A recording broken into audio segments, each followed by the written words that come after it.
Good morning, students. This is the class that we were supposed to have on Tuesday, 10th of March. So as you can see, we're finally catching up. Everything should be okay.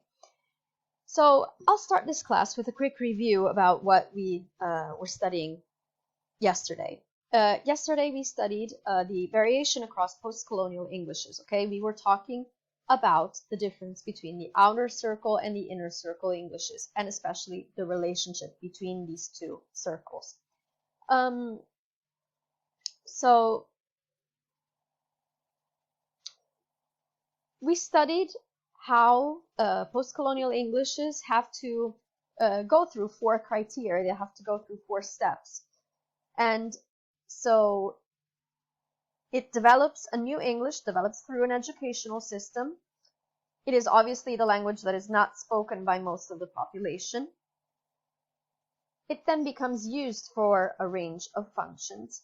And finally, it becomes nativized. Nativized means that it is different from the original English, and it has some variation in its sounds, intonation patterns, sentence structures, words, and expressions, so on and so forth.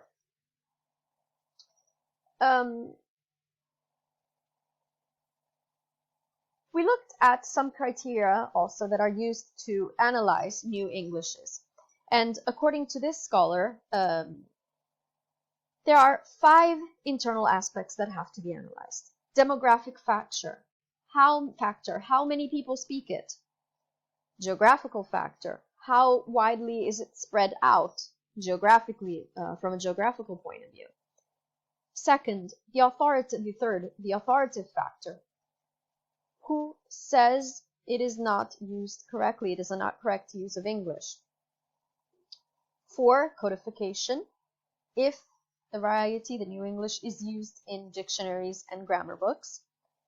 And number 5, the acceptability factor. What is the attitude of users and non-users towards this variety? Remember the video that we watched about the interview to Indian speakers.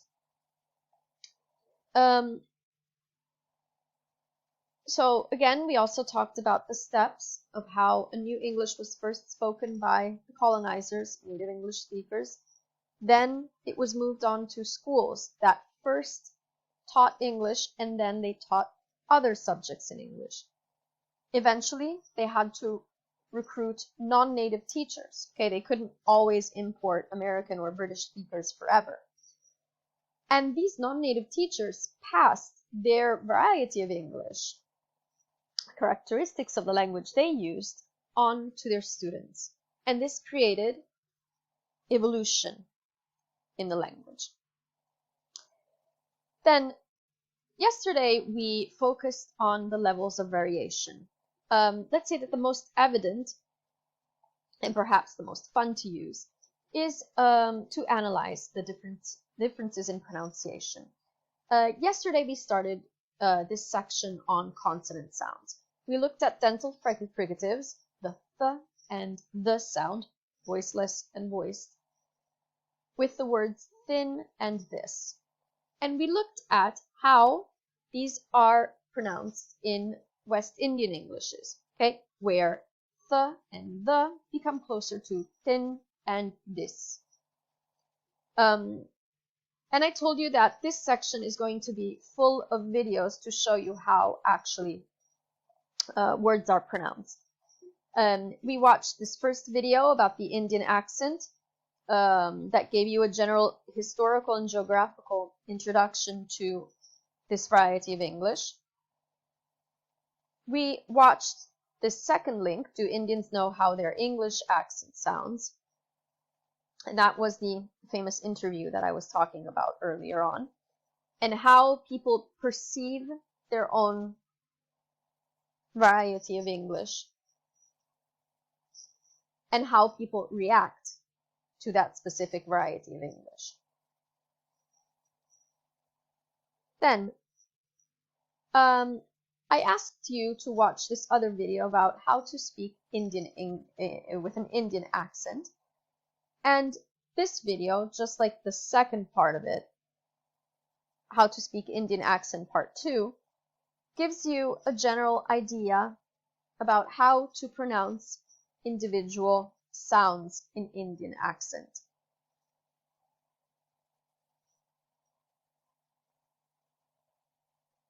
Okay, sorry for the interruption.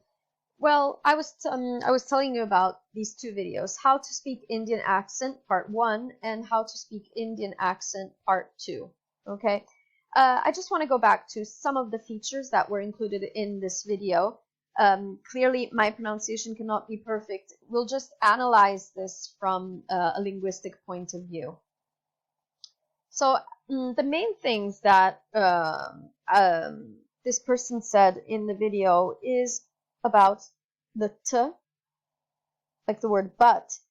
The t is pronounced a little more back in the mouth, okay? Like but, more or less. You can try practicing it by listening to how he does it, okay? Then he also analyzed the phenomenon of table and how a's are more pronounced like an e. So table, table, okay? And then the case of w's that become a sort of v, where water, water, becomes vater, more or less. Again, go back to the videos, listen to how he says it. The second video is more focused on vowels. Okay, so you can go back to that video and listen to how the different how the vowels are pronounced. Last thing that I want you to focus on, to think about, is how your let's say your perception of the video, your attitude towards the video could have changed right at the beginning when this person starts speaking with an Indian English accent and then he goes straight into British accent.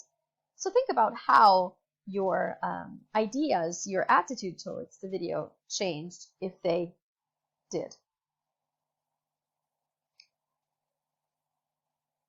And so this gets us into the this other video that we watched together, Broken English, Every Indian Kid's Ordeal.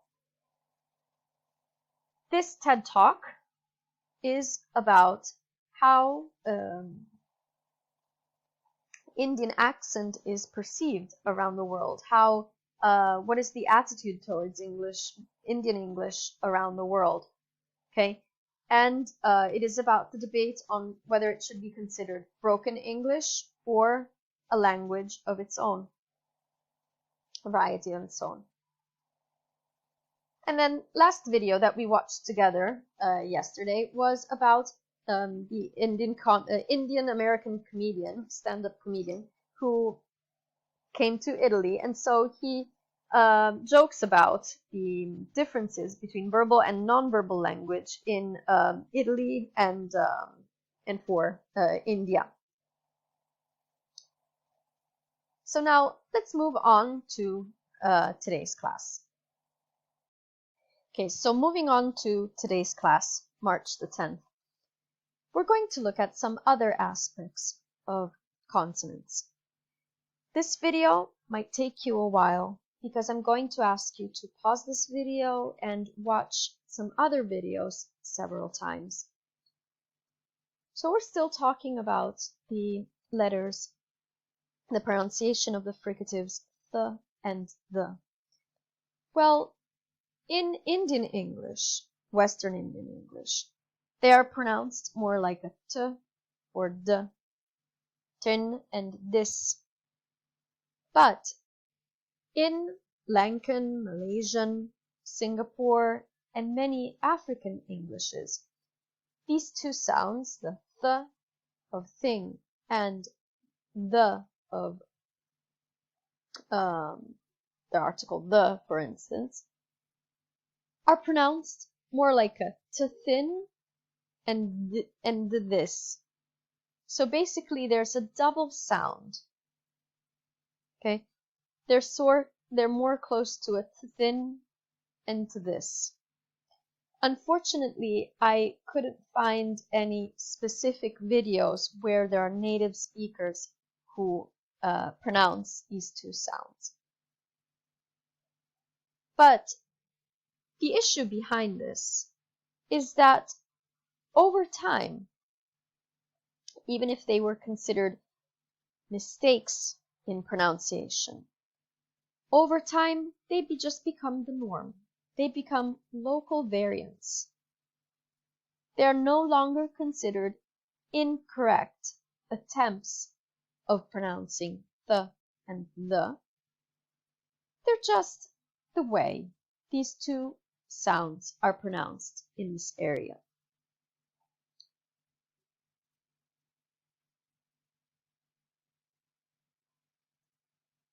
Now, let's look at this other aspect over here.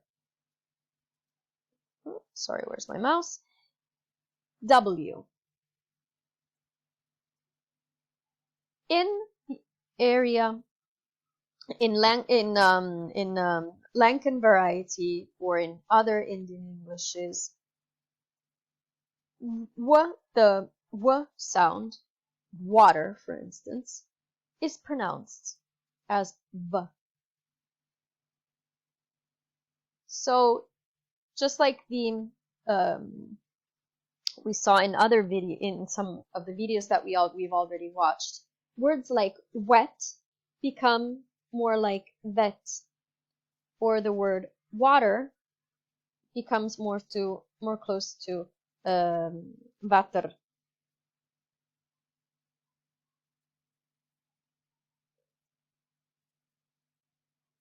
And that's for the W sound. Again, if you want to listen to how to pronounce that correctly, just go back to one of the videos that we watched before. Another difference is in the sounds, the voiceless sounds, p, t, and k.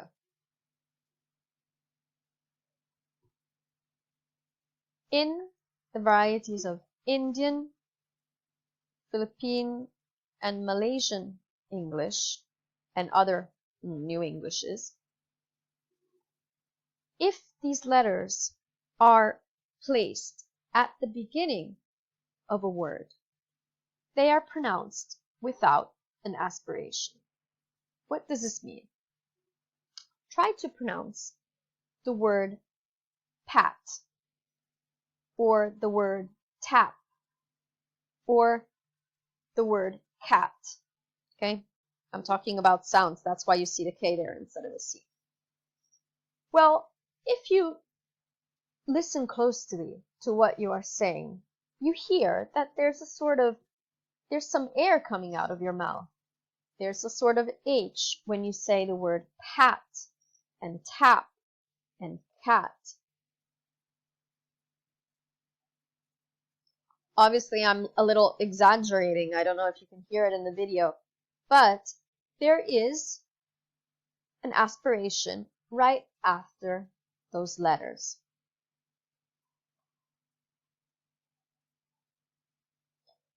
And this happens only with voiceless sounds, okay? Sounds P, T, and K where your vocal cords do not vibrate. So what happens in these varieties of English? Well, these voiceless sounds are more pronounced as if they were voiced sounds.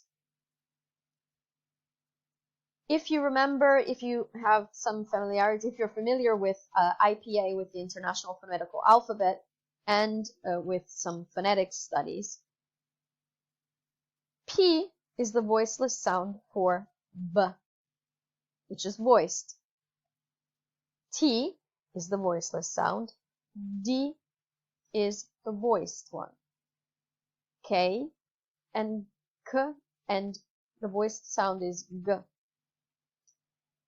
If you don't remember the scheme by heart, if you don't remember the pattern by heart, just remember to touch your neck, okay, where your vocal cords are, and you should be able to hear, to feel a vibration in the case of B, D, and G, Whereas you're not going to hear that if you say the words, if you pronounce the sounds p, d, and k.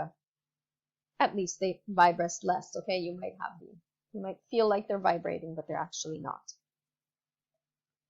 This means that in these varieties of English, the words pin, tin, or cap are going to sound closer to bin, din, or gap.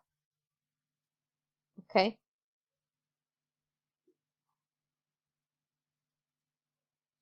If you have, I don't know if you've studied general linguistics yet, but if you have any questions about IPA and voiced versus voiceless sounds, just drop a comment in the box below or send me an email and I'm definitely glad to help you with that.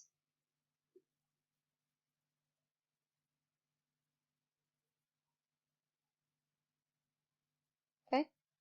So remember that we looked at the differences on how to pronounce the t and th sound, how to pronounce w, how to pronounce the p, t, and k sounds.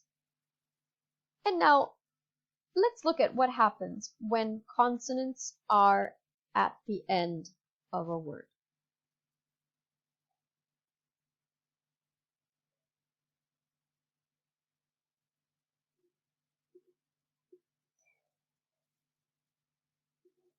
When consonants are used at the end of the word, they are usually, technically speaking, you would say they are unreleased or replaced with glottal stops.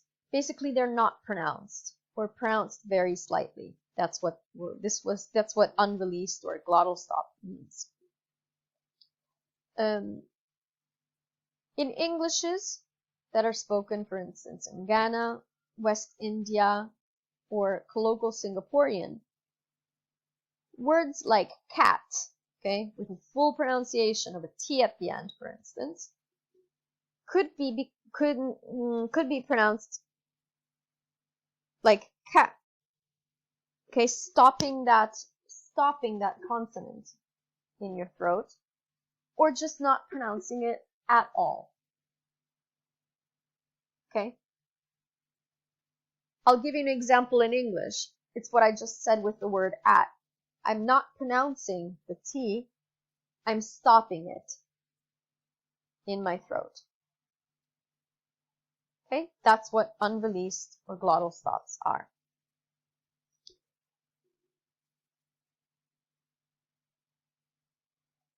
We're going to watch some videos about that, so don't worry.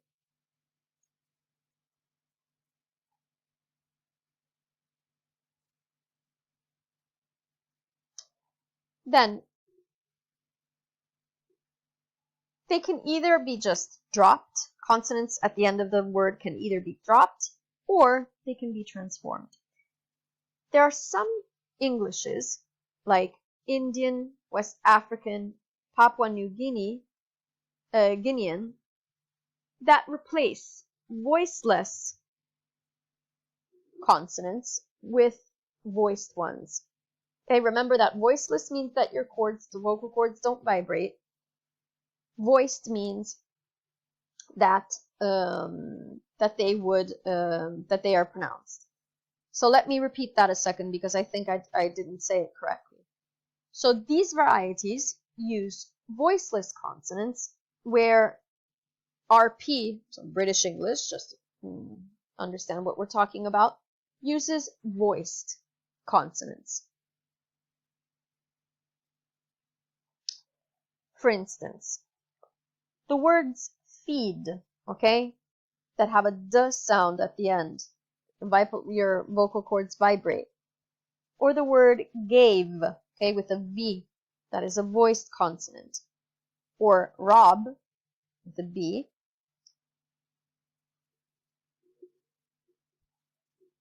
Seem to be pronounced as a T, F, or P sound.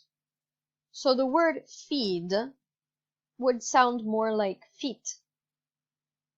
Of course, again, I'm not a native speaker of these New Englishes, so I'm not pronouncing it 100% correctly, but that's the idea. Feed becomes something close to fit. Gave becomes something close to gave.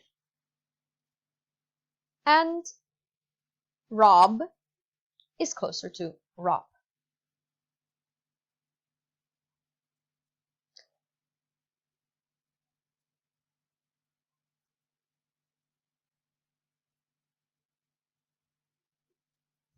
Now,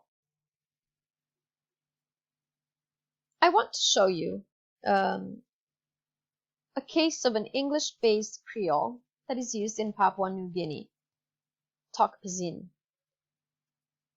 This video is going to show you how Tok Pisin is a pidgin, okay? So it's a language that was created, started as a pidgin, then it becomes Creole with the second generation. This video shows you, or basically describes it, as a simplified version of English. And it gives you some explanations about that and about some examples from vocabulary. So I want you to now pause this video and watch the video that you see over here. Okay, this is the link. Again, I told you that obviously you can't click on the link from the video. So just go back to your slides, your Word document slides, and click on this link. The video lasts about 3 minutes. So see you back in 3 minutes. Okay, so we're back, and so in this video, I just want to show you some of the examples that it gives you.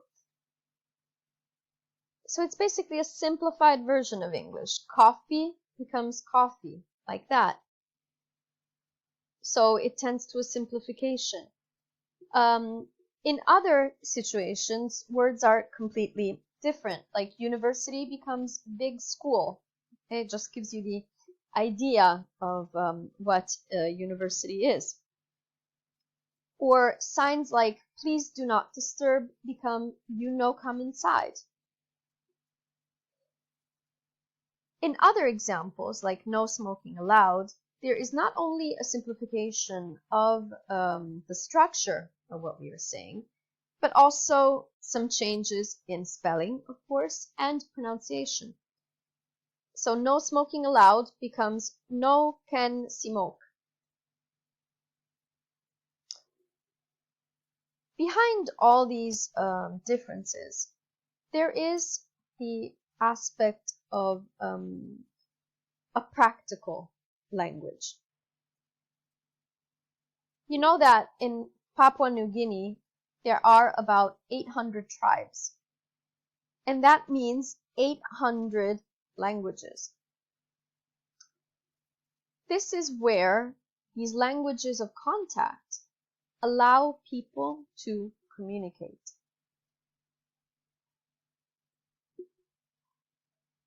Simplify life and communication specifically.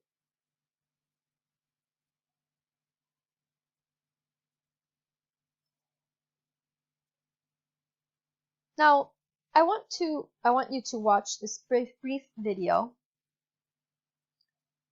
about Prince Charles that is in Papua New Guinea, and he starts his speech with some words in Pidgin English, in Tok Pisin. So please pause this video and go to the link.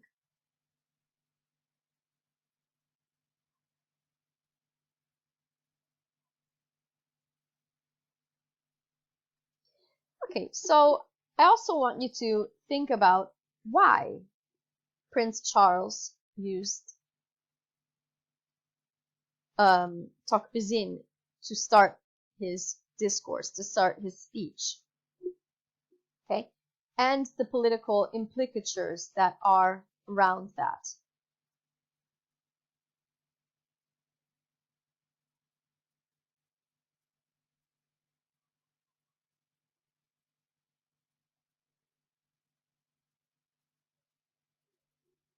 Now, another phenomenon is the lack of distinction between the sounds r and l in Hong Kong, Singapore, and some areas of East African Englishes. Okay, this is a very distinctive feature. And so words like red, a word like red can be pronounced lead. Okay, red and lead are interchangeable in these languages. So R's are more pronounced like L's than R's. Now, we're going to watch a series of videos together about Singaporean English.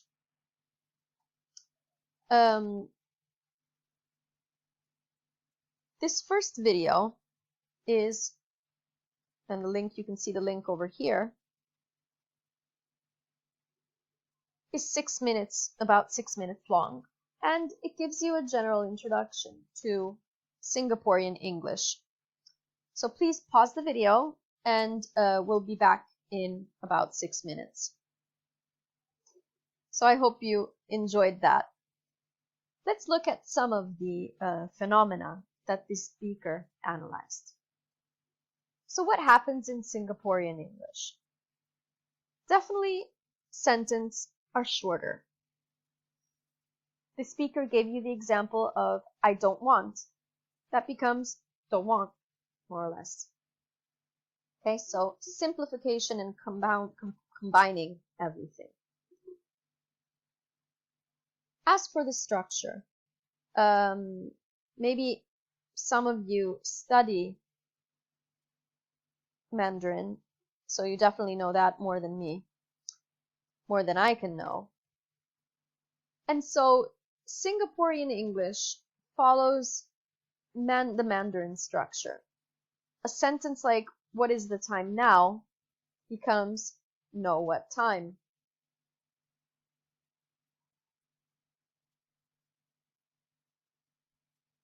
And those are the two main, these are the two main characteristics of the structure of Singaporean English. Then, what happens with pronunciation? The main phenomenon that she analyzes is the end of words. Consonants are usually dropped if they are the last letter of the word. So a word like word becomes word, where the D is not pronounced.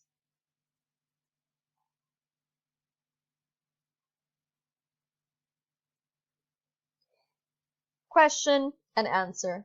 Am I going to ask you all these characteristics? No, not for your exam, but I want you to just get the phenomena that you're interested in, those that fascinate you, the language that fascinates you, and analyze those characteristics. I'm still thinking about how to arrange the oral exam, but again, I don't want it to become a memorization exam. Okay? I'm not going to ask you all the dates. I'm not going to ask you all the phenomena. Just focus on some of them. Moving further, what happens from a lexical viewpoint? The speaker analyzes some words that are typical of Singaporean English. The first one is la, and it's used as a sort of filler, okay, at the end of a sentence.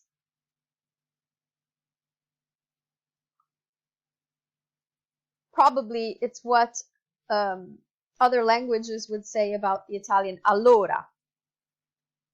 Okay, that's what I mean by filler. Another word that she uses is ayo. It's like, oh no, or the Italian mannaggia.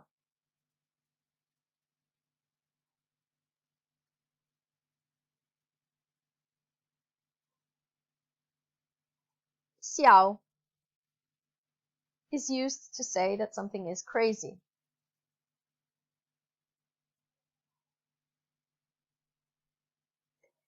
And then the video gets into swearing and swear words. I'm not going to do all of those. It's not the case. But remember that this girl has an NBCB all over her shirt, and that is the swear word that you see that you can the swear word that is close to your father's vagina. Well, there should be a Saxon genitive accent there, but your father's vagina. And things like that. And she goes on with other swear words that you can learn just for fun.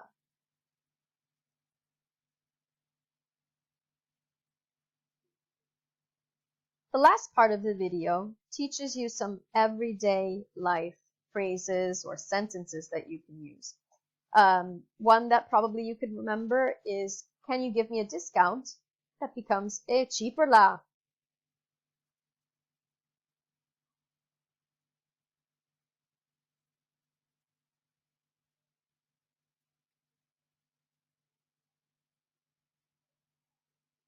Now, second video that I want you to watch about Singaporean English. In this second video, there are two people, and they're going to compare and contrast Singaporean and British or American English. I can't remember. This video lasts about 6 minutes 30. So I want you to now pause this video and go to the link. See you in a while.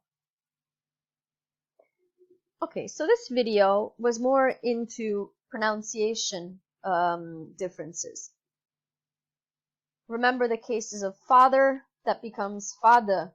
Okay, combining what we said about the TH sound and the last consonant that is dropped at the end of the word. And it also focuses on tones, okay, either high or low tone in Singaporean English. Now, the same couple is also used in this second video. Okay, this one is foreigner learns how to speak with a Singaporean accent. This video is a little longer. It's 8 minutes 20, and instead of focusing on pronunciation patterns, just like the one before, it is more into vocabulary. Okay, so now pause the video and go to this second link over here. Okay, so let's look at some of the phenomena that were analyzed in this video. So, first of all, simplification, okay? So, the word kena, that is used to say got. And the video gives you several examples that you can follow along from there.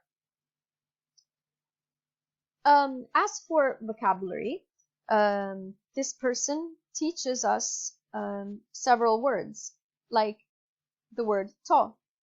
That basically means that somebody is totally drunk.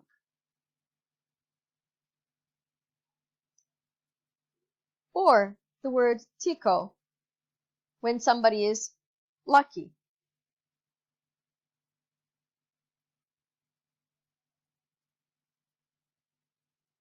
Bojo is used, or close to that for the pronunciation, it means that you are blaming a person for not inviting you somewhere.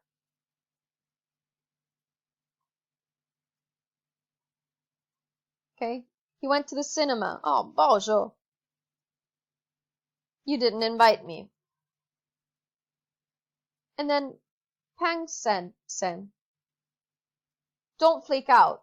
When you arrange an appointment and you just flake out, you don't fall through, you don't go to that appointment. This is close to our Italian colloquialism of appendere. Ok, non mi appendere.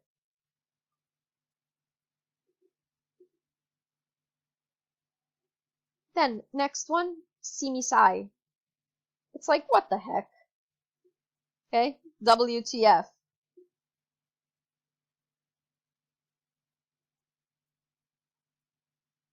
And then the words for difficult and easy. If something is difficult, it's chim, chim. If it's easy, it's a no kick. Okay, I hope you enjoyed that video. It's pretty nice. Now, last phenomenon I want to talk about today is this pronunciation of the sound sh. Okay, this is the IPA writing for it. This sh sound is pronounced S by speakers of some East African Englishes and Hong Kong English. So a word like ship sounds more like sip. And that is enough for today's theoretical part. Okay, so what did we study today? We analyzed the levels of variation, especially for pronunciation and consonant sounds. We looked at what happens with the sounds th and the in West Indian Englishes, where it becomes more close to t and the. Then we, where is it? Okay, we looked at the Malaysian, Singapore, and African Englishes cases where there's a sort of double consonant where words like thin and this are pronounced more like thin, thin, and this. We also looked at what happens to W's. W's become closer to b, okay? Wet, that becomes vet. We looked at what happens to voiceless sounds, P, T, and K, that lack aspiration when they are used at the beginning of a word in Indian, Philippine, or Malaysian varieties of English. Remember the difference that I gave you between pat, okay, with that little aspiration in British English, and it would not have it in these varieties.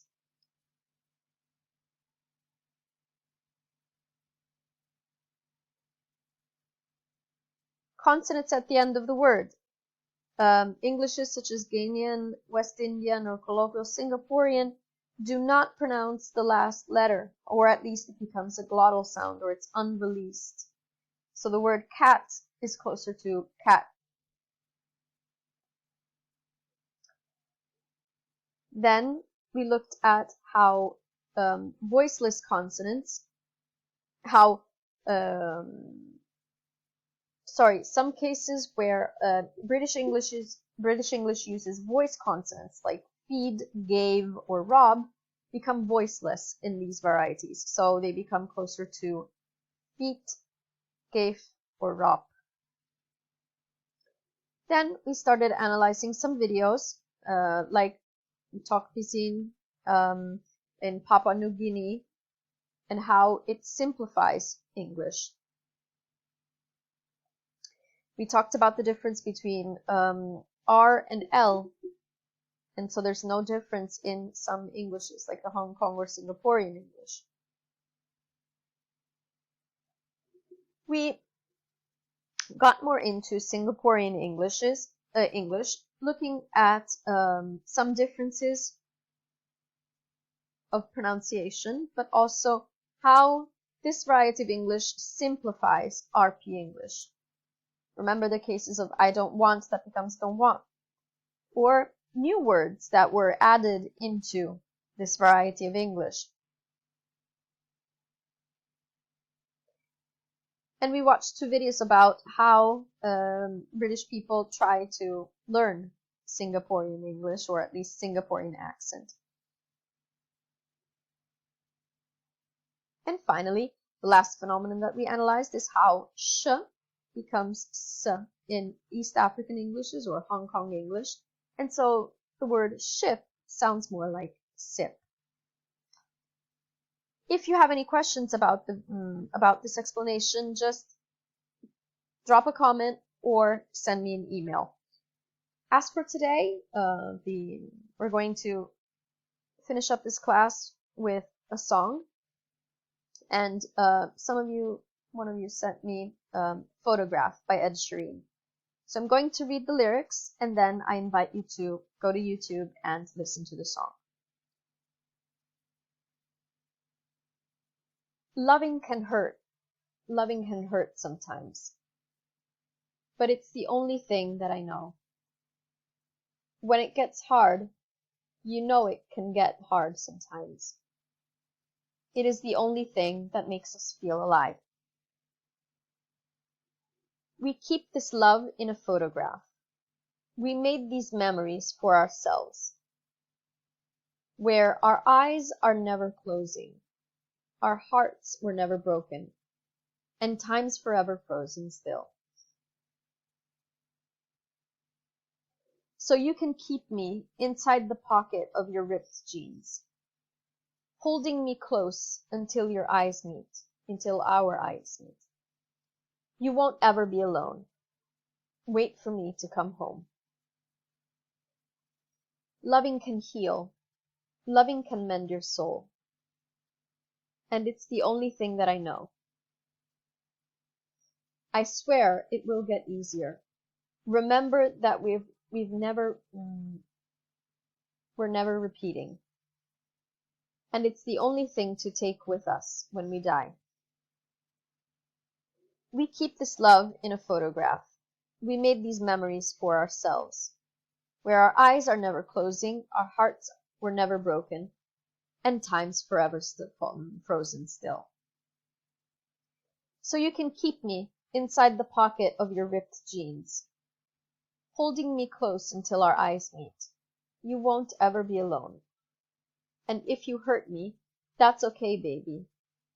There'll be worse things. Inside these pages, you just hold me, and I won't ever let you go.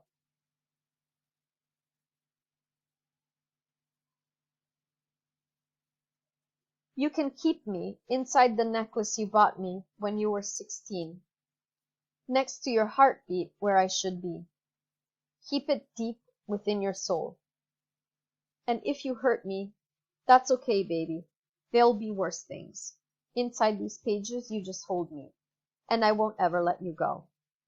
When I'm going, I will remember how you kissed me under the lamppost back on 6th Street, hearing your whisper through the phone.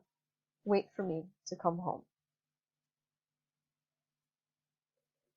Okay, thank you very much. And next class is going to be on Monday, Monday the 16th. And I hope I can post it before 10:30 so that you can attend the class, listen to the recording according to your university schedule. Thank you very much and have a nice day. Bye.